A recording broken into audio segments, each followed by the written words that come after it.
This is The Alternative Voice by Cleophas Oluoch.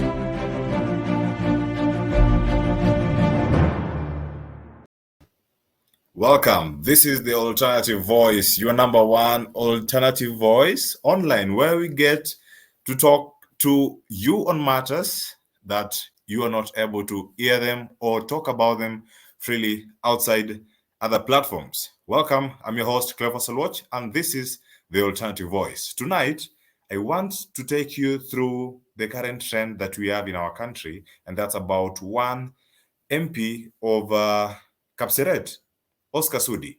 And on that, we are going to talk about power, money, and fake education certificates. What do we have to learn about all this? Are we trying to promote a culture in our society where the papers are not really valued? Are we trying to come up with a society where all the efforts that we put in our education does not count? So that's why we are here tonight. We are trying to find a solution to this. Are our leaders not able to sit in classrooms and grasp some things? Is it so hard to be in a classroom and concentrate just for 4 years, 3 months for some short courses? We are talking about this Member of Parliament of Kapseret, Oscar Sudi. And who is Oscar Sudi?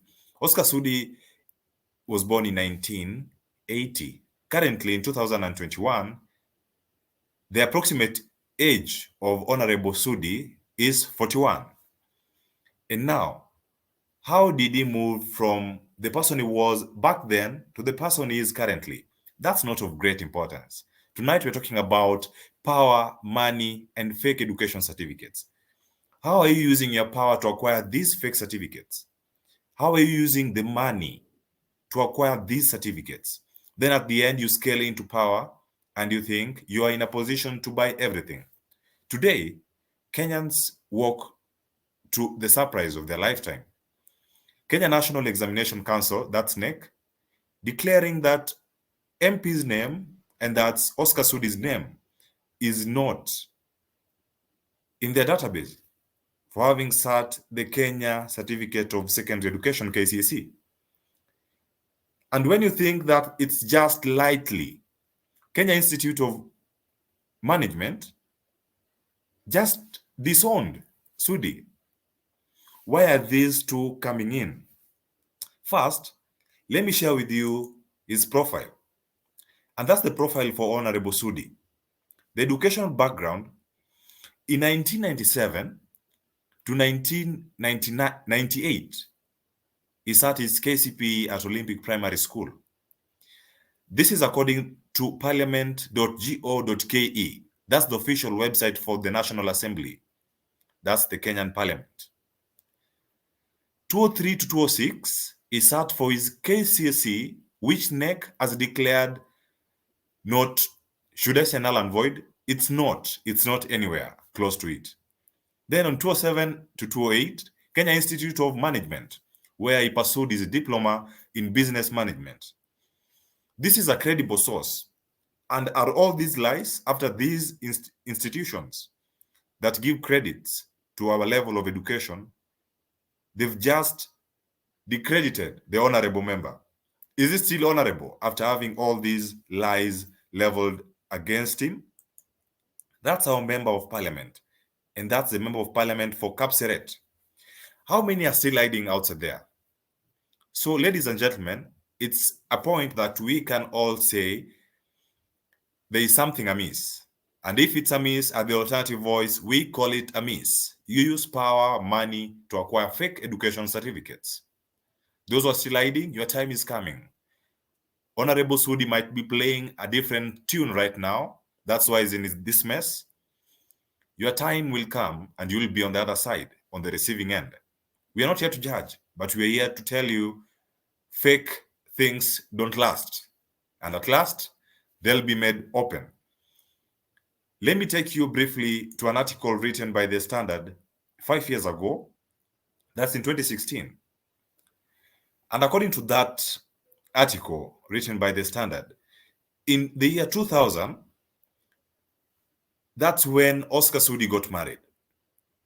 He got married and moved into Iron Sheet house with the wife and bought his first Matatu Peugeot 504. What do you make of this? Remember, this is one person who started touting back in Moi University in the year 1996, when he was there serving at Sawes Fleet as one of the touts. Touts ni Makanga. Yes, and he rose to fame. And through his consistency that he mentioned in the article, he found himself realizing his political ambitions. In the year 2003, this is the year that is believed,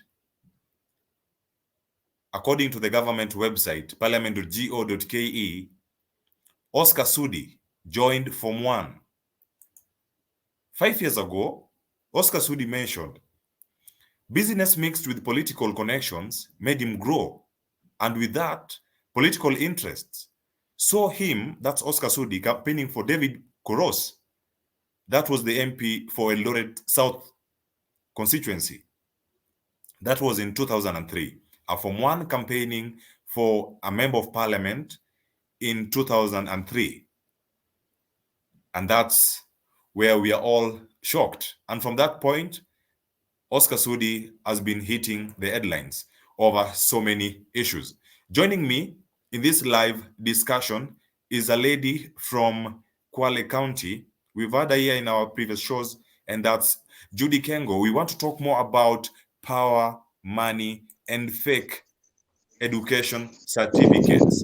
Judy from Kwale, we have this discussion tonight, and it's something that you've had, and you being on the background, you've seen how the education organizations or institutions have disowned an honorable member of parliament in Kenya. What do you make of this? Thank you, Cleophas. Now, before I proceed, can you go back to the profile, to show this profile kindly? Yes, we are here. So he joined primary in when? 1997. It stated 1 year, 1997 to 1998. Maybe I'll transfer. From where? Transferred from where?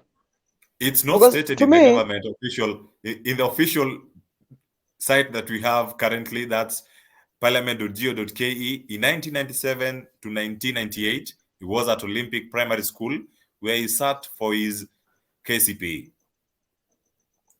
and then from there, 2003, 2006, he was in high school.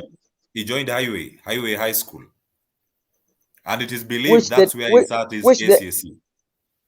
Which is not there, because when I saw the news, it was, there's no Highway High School. It's Highway Secondary.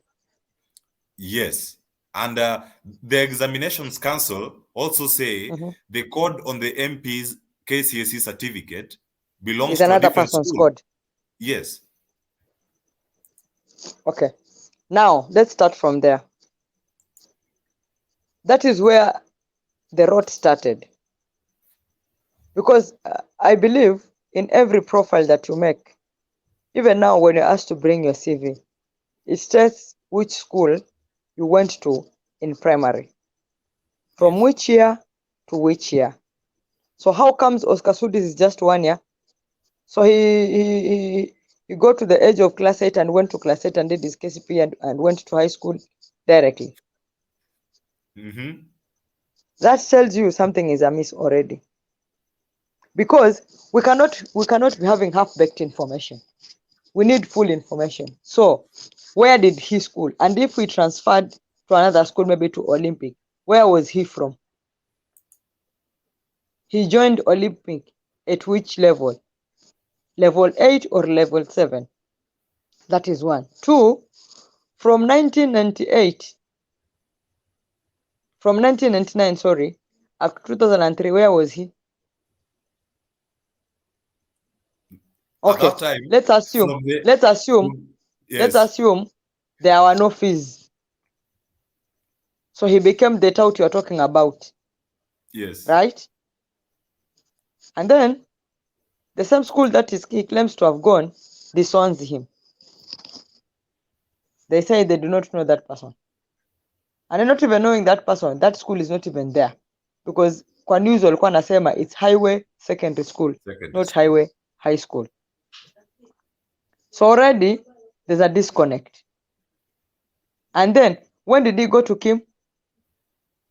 2007 to 2008. 1 year for a diploma course. Kwani it's catering.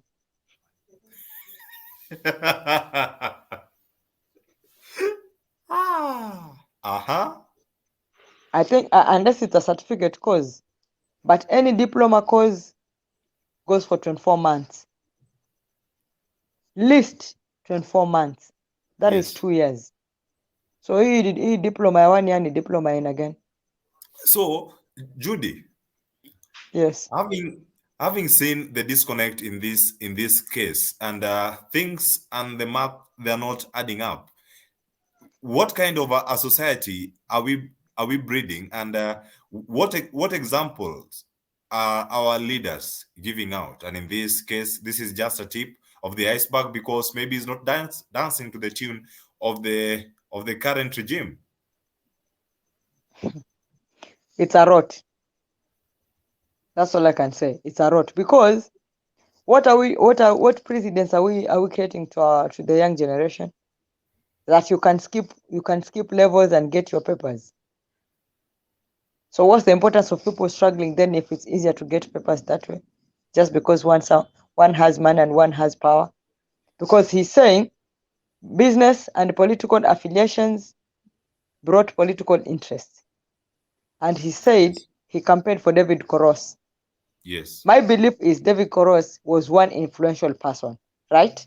Yes, in Eldoret. So, yes. So what if he's the one who helped him get the fake papers? Because the moment this thing is being smoked out, it's going to flash out so many people. So many people will be involved, and it's going to be messier. It's a web, huh? But I'm saying, yes, it's a web. So now, who gave the certificates? That is one. As much as Sudi has issues, because maybe he's becoming a victim of circumstances. The fact that maybe he's not dancing to their music, that's why now he's being victimized, right? Yes. But do you want to tell me Oscar Sudi is the only person with fake papers? The other day it was Joho. The other day it was Sonko. Where did it end? Did we get the final judgment for the two? Not and yet. Those are just a few. And those are just a few we know. But I'm so sure there are so many that we don't know in the system who have. If Oscar Sudi can have such papers, what does it tell you?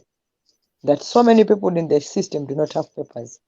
So now the question is, first, who gave him those papers? We start from there. Who influenced the whole process of him acquiring those papers? That is true. Now, when he was getting into politics, I know there are requirements for one to become fit to vie, right? Yes. For certain political positions.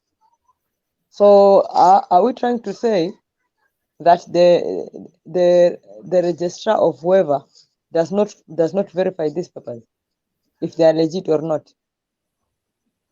So the system is rotten. It's evident that there is a gap. There is a gap in the entire process, and the responsible organs that verify these papers once they are submitted should be brought to account, and not only Yes. check on the victim. It's an entire system that needs an overall examination to ensure that we have a complete and good leaders in the situation. Talking about good leaders, Judy, I would like to ask you, if are our leaders judged on the certificates? Why is there so much emphasis on these papers before we bring this discussion to an end? If you can have a minute to get to this, why are papers so much emphasized? Are they overemphasized to an extent they start forging these certificates? I think it's just just for the sake of sasa kama Sudi forged and he does not even have those papers and is in parliament. What does it tell you? it's more of a, how do I say it? Ile tu yani ionekane uko na papers, but it doesn't really matter as it is right now. Because for me, I believe the reason why people are asked for papers, it's simply because some of this, legislation is not something simple. Yes. So to me, because now you can imagine someone has to read the constitution and understand it. How are they going to read the constitution and comprehend if they did not go through the whole process of kusoma? Yes. Ndio inafika mahali kwa kusema fulani akisoma sisi tumesoma, because they cannot even comprehend. Yeah. So the reason why these papers are needed is because it's a clarification, or what is that you can sit on the decision making table, suggest, defend your issues. Because you see, some of these issues ni za kisheria. So if ni vitu za kisheria, that means there are some areas where you need to know the law. Kama ni vitu ambazo ni humanitarian, there are some areas where you need to use humanitarian knowledge. Na kama ni vitu zinahitaji mahesabu, there are some issues which you need mahesabu. Na kama ni vitu zinahitaji maybe public speaking, that will need. You get my point? So the reason why, so for one to get to a level of acquire maybe their bachelor's or maybe their master's, it simply tells you that they have gone through all these stages. Yes. They can comprehend, they can defend, they can fight for these things because they understand them. But now you can imagine a situation where a house has at least 10 members who cannot even comprehend. So how are they going to represent their people? That's why some of them take a whole here. We have 34 MPs with some senators not uttering even a word within one calendar year. My senator being one of them. And when you ask him, he says, nimekuwa nikiinua mkono for a whole year na sijaionekana. Hawakuchagui. Interesting. So you're getting the point. The point is, as much as we want to victimize Sudi, it's not Sudi alone we should be looking for. It's the whole system we should be looking for. We should go back and do a whole overhaul of the system, starting from the NEC department. Then from NEC, we now go to the political platform, because they're the ones. Yes, because they're the ones who approve these things. So if they can approve void papers, they can approve fake papers, then it simply means that you can go forge papers and tomorrow you are in parliament. If you can buy people to vote for you, why not go? Wow. You will go. So now we are going back to this issue of power, money, and power and money. People want to get into power using money. Money is being used to buy power as it is right now. And because of that, we are having leaders who cannot even represent us in parliament. We are having leaders who cannot even represent us in the assemblies because wao wenyewe hawajielewi. I thank God Sudi is vocal. Yeye mwenyewe tayari ni vocal. So hata bila kusoma, he knows what he should be saying there because anajua kule ametoka. You understand my point? But imagine a situation where someone is not vocal na hakusoma, but he has money. Unakuwa vocal, unapaza sauti, unasema nini? You can't say anything because you can imagine someone who does not have papers, so haizi hata kujitetea, and then someone who does not even have a voice to speak for their people. Huyu ataenda kufanya kazi gani? Sataenda tu kwa parliament, enda akakae tu to sign for allowances. And that's why some of these counties up to date and some of these constituencies are lagging behind, because we're having people who cannot even represent themselves, not even their people, themselves. They cannot even represent and express themselves. They're just there to sign for allowances and go home. So I think we should start looking for these things. Now we're going to the campaign period. Hii issue of papers is coming back because nimeona calendar IEBC from around Feb hiyo up to June ni stories and nominations, sijui gazettement, sijui nini. So now, Yes. before that process takes place, what are we doing to the whole system? That's the question we should be asking ourselves. And then another question is, what example are we setting to the young generation that it's not a must for you to struggle to get legit papers. You can just You can always buy your your way way through. Yes, you can buy your way through as long as you got money and maybe you got some godfathers. Godfather. Mm-hmm. Is that what we're telling our people? Is that what we're telling our young? Tayari generation yenyewe imechoka, haitaki kusoma. Then now we're setting this example. Where are we taking our society? That is the question we should be asking ourselves. Thank you. Thank you. Thank you so much, Judy, for sparing this time tonight to be here with us to evaluate and to examine the current situation that we have in our country. The main question is, what precedents are we setting for the next generation? And that's why we are here as the Alternative Voice, to help you, to help the young ones coming after you, so that we can be in a position to take this country to the next level with good breed of leaders. Thanks so much for joining this live discussion tonight. We continue with this and more every day, every single day. Stay tuned. Remember to subscribe on this channel. This is the Alternative Voice, and I've been your host, Cleophas Watch. My guest has been Judy Kengo from Kwale County. Thank you so much for viewing, and have yourself a blessed time. Have a nice time from wherever you're watching us from. And that has been our time tonight. No use of power, money to acquire fake education certificates. Till next time, keep it at the Alternative Voice. Thank you.